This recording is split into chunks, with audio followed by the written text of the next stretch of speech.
बिस्मिल्लाहिर्रहमानिर्रहीम। अस्सलाम वालेकुम दोस्तों, नई वीडियो में खुश आमदीद। दोस्तों, मरियम नवाज की एयरपोर्ट पर धुलाई की वीडियो जारी कर दी गई। मरियम नवाज भागने पर मजबूर, जबकि दूसरी जानिब नवाज शरीफ को सबसे अहम तरीन केस में क्लियर करने का फैसला कर लिया गया और इमरान खान के खिलाफ तमाम केसेस को क्लियर करने का बड़ा फैसला भी हो गया। अहम तरीन इंकशाफात सामने आ गए हैं। वीडियो की तफसील में जाने से पहले आप देख रहे हैं हकीकत की दुनिया डॉक्टर अली के साथ। हमारा चैनल सब्सक्राइब करके घंटी के निशान को दबाना मत भूलिएगा। इस वीडियो को ज्यादा से ज्यादा फेसबुक, व्हाट्सएप और सोशल मीडिया पर शेयर जरूर करें। शेयर और लाइक करने के साथ साथ कमेंट बॉक्स में पाक फौज जिंदाबाद, पाकिस्तान पाइंदाबाद और पाकिस्तान के गुमनाम हीरोज को सलाम का नारा कमेंट जरूर कीजिएगा। दोस्तों, मरियम नवाज को पासपोर्ट वापस मिल गया और उसके बाद मरियम नवाज ने कहा बहुत जल्द वो लंदन जा रही है क्योंकि उनकी छोटी सी सर्जरी होनी है। और उसके बाद आपने देखा कि मरियम नवाज ने एक बड़ी धुआंधार किस्म की प्रेस कॉन्फ्रेंस की, जिसके अंदर उन्होंने एक दो ऐसे ब्लंडर भी किए कि जिसके बाद सोशल मीडिया पर उन्हें काफी ज्यादा तनकीद का सामना करना पड़ा। लेकिन दोस्तों, बिल्कुल मरियम नवाज अपने बड़े ही फेवरेट स्टील के गिलास को पकड़कर एयरपोर्ट पर नजर आई। सबसे पहले तो ये सवाल पैदा होता है कि आखिर उस गिलास के अंदर ऐसा क्या है जिसको मरियम नवाज एयरपोर्ट पर भी हाथ में पकड़े हुए नजर आई। क्या मरियम नवाज हर जगह पर लस्सी नोश करती हुई नजर आती हैं? बहरहाल, मरियम नवाज की फोटोज जो सोशल मीडिया पर जारी हैं वो ग्लास उनके हाथ में है और कुछ लोगों का कहना है कि मरियम नवाज उस ग्लास को अपने लिए लकी समझती हैं, इसीलिए वो हमेशा उसे हाथ में पकड़े रखती हैं। बहरहाल, इसमें क्या हकीकत है इसके बारे में तो कुछ नहीं कहा जा सकता, लेकिन यहाँ पे आपको ये बताते चलें कि आज सुबह सुबह जब मरियम नवाज एयरपोर्ट पर पहुंची तो वहां पर उनके साथ कुछ फैमिलीज ने तस्वीर ली और उन तस्वीर को सोशल मीडिया पर काफी ज्यादा वायरल किया। लेकिन उसके बाद एक ऐसी वीडियो सामने आई कि जिसने मल्टीप्लाई 0 कर दिया। सारे लोग कह रहे थे कि ये देखें, मरियम नवाज की इतनी ज्यादा इज्जत है, लोग उनकी बहुत ज्यादा रिस्पेक्ट करते हैं। इमरान खान का बयानिया दम तोड़ चुका है। लेकिन दोस्तों, फिर वीडियो जारी हुई और फिर चिरागों में रोशनी न रही।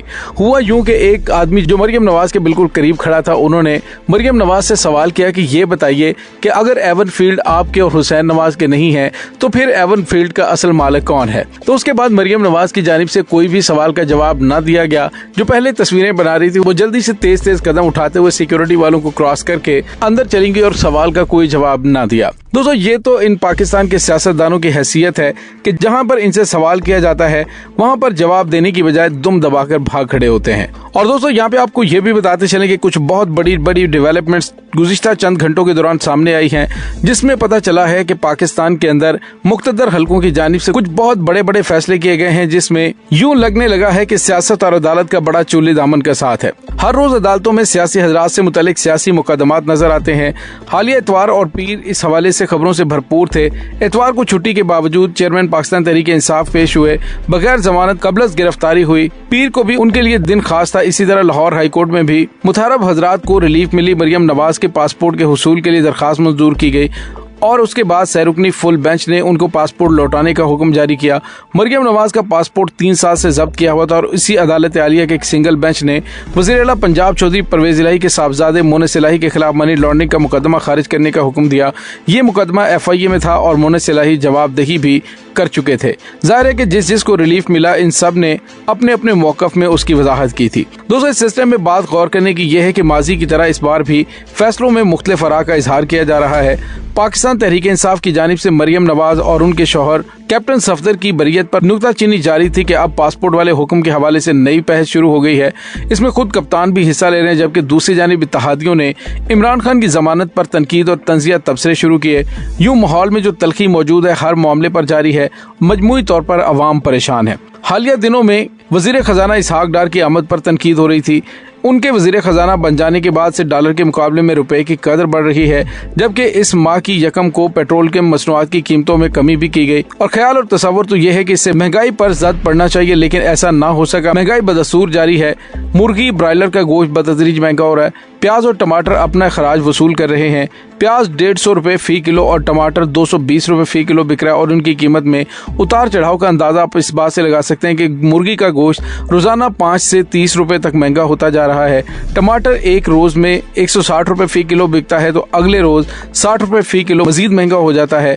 यानी आप अंदाजा लगाइए कि बिल्कुल भी रेट्स के अंदर कंसिस्टेंसी नहीं है और इसकी वजह पाकिस्तान के मुआशी और पाकिस्तान के सियासी हालात के अंदर बेएतबारी है। और दोस्तों, यहाँ पे आपको ये भी बताते चले कि कुछ ऐसी खबरें सामने आ रही हैं कि ये बड़े फैसले हो चुके हैं कि नवाज शरीफ के तमाम केसेस खत्म कर दिए जाएं और बिल्कुल उन्हें नीट एंड क्लीन कर दिया जाए और वो पाकिस्तान में आकर सियासत में हिस्सा लें। जबकि दूसरी जानिब ये भी दावा किया जा रहा है कि इमरान खान की ऐवान सदर वाली मुलाकात ने नवाज शरीफ को शक में डाल दिया है। बजाय तो नवाज शरीफ का रास्ता साफ है, मरियम नवाज की बात समझ आ रही है उन्हें और कौन से लेवल प्लेइंग फील्ड चाहिए। उनके तमाम केसेस खत्म हो चुके हैं। सब कुछ के बावजूद नवाज शरीफ जल्दी आने वाले नहीं हैं। दोस्तों यहाँ पे आपको ये बताते चलें कि दो चीजों की वजह से उनके कान खड़े हो चुके हैं। एक तो इमरान खान की ऐवान सदर में जो मुलाकात हुई है उससे उन्हें शक महसूस हो रहा है कि कहीं हमारे साथ हाथ ही ना कर दिया जाए। नवाज शरीफ ये भी देखना चाह रहे हैं कि अमेरिका के दौरे के क्या असरात होंगे। दोस्तों ख्याल रहे कि 2 रोज कबल इमरान खान ने अदालती पेशी के मौके पर गुफ्तगू करते हुए ताकतवर हलकों के साथ मुज़ाकरात की तस्दीक की थी। उन्होंने कहा था कि वाज़ेह हो गया है कि मुल्क में कोई रूल ऑफ लॉ नहीं, चोरों को दूसरी बार एनआरओ दिया जा रहा है, लोग मायूस हैं और आज लोगों में मायूसी फैल चुकी है। कौमी असेंबली में वापस हम नहीं आएंगे। हम सियासी लोग हैं, बातचीत के दरवाजे हमेशा खुले रखते हैं। सियासी लोग सियासी ही बात करते हैं, बंदूक नहीं उठाते। उन्होंने बिल्कुल वाज़ेह और दो टोक अल्फाज में कहा कि जब बातचीत चल रही तो अक्लमंदी यही है कि ऐसा कोई बयान ना दिया जाए जिससे मामलात खराब हों। उन्होंने कहा कि अदालत ने बड़े जबरदस्त फैसले किए हैं। लेकिन दोस्तों यहाँ पे आपको ये बताते चलें, जस्टिस अतर मिनल्ला की जानिब से जो गुज़िश्ता रोज 62A के हवाले से रिमार्क्स दिए गए थे उससे बिल्कुल वाज़ेह हो चला है कि नवाज शरीफ के खिलाफ तमाम केसेस खत्म होने जा रहे हैं और उनकी नाअहली खत्म हो जाएगी। जबकि दूसरी जानिब ये भी फैसला कर लिया है कि इमरान खान को नाअहल नहीं किया जाएगा बल्कि तमाम लोगों के केसेस खत्म करके उन्हें खुला मैदान दिया जाएगा।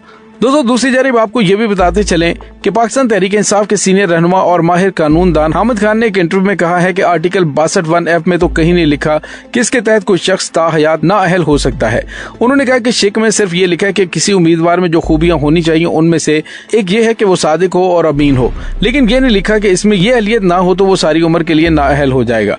पीटीआई के रहनुमा ने फवाद चौधरी समेत दीगर रहनुमाओं पर भी 62(1) के हवाले से अपने तहफ़्फ़ुज़ात का इजहार किया। गुज़िश्ता रोज चीफ जस्टिस पाकिस्तान की सरबराही में 3 रुकनी बेंच ने पीटीआई रहनुमा फैसल वाडा की ताहयात नाअहली के खिलाफ दरखास्त पर समाअत के दौरान अपने रिमार्क्स में चीफ जस्टिस उमर अता बंदयाल ने ताहयात नाअहली के आर्टिकल 62(1)F को काला कानून करार दिया था। और दोस्तों अब तोशाखाना, फॉरेन फंडिंग, तमाम मामलात के अंदर इमरान खान को नाअहल नहीं किया जाएगा बल्कि नवाज शरीफ के भी केसेस खत्म करने का फैसला कर लिया गया है। दोस्तों दूसरी जानिब आपको ये भी बताते चलें कि इमरान खान की जानिब से एक बड़ा बयान सामने आया है।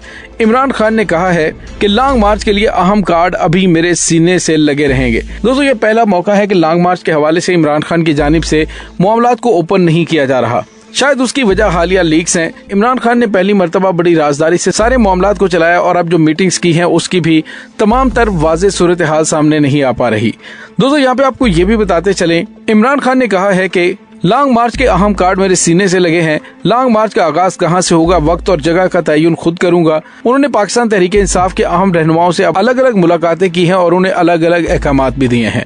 दोस्तों दूसरी जानिब आपको ये भी बताते चलें कि पाकिस्तान तहरीक इंसाफ के रहनुमा फवाद चौधरी ने मुस्लिम लीग नून के रहनुमा और वजीर दिफा ख्वाजा आसिफ को आड़े हाथों लेते हुए कहा है कि सरकारी सिक्योरिटी में बैठकर इमरान खान के खिलाफ बातें आप लोग करते हैं। इमरान खान के खिलाफ ऐसी गुफ्तगू किसी अवामी इज्तिमा या फिर मार्केट में करें तो लोगों ने आपको जूते ना मारे तो फिर कहिएगा। दोस्तों याद रहे कि ख्वाजा आसिफ ने इस्लामाबाद में प्रेस कॉन्फ्रेंस करते हुए ऑडियो लीक के बाद कहा था कि इमरान खान को शर्म आनी चाहिए। इमरान खान की बैरूनी साजिश का भांडा फूट चुका है। ऑडियो लीक्स में अमेरिका का नाम नहीं लेने वाली बात दुनिया ने सुन ली। सच ये है कि हमने इमरान खान को तहरीक अदम एतमाद से हटाया। इमरान खान को ऑडियो लीक्स के बाद कुछ एहसास करना चाहिए था। इमरान खान ने कहा कि मुझे गिरफ्तार करके दिखाएं। शिकायत होती है कि हम हाथ क्यों नहीं डालते। हम हाथ डालेंगे लेकिन कानून और आइन के दायरे में रहकर।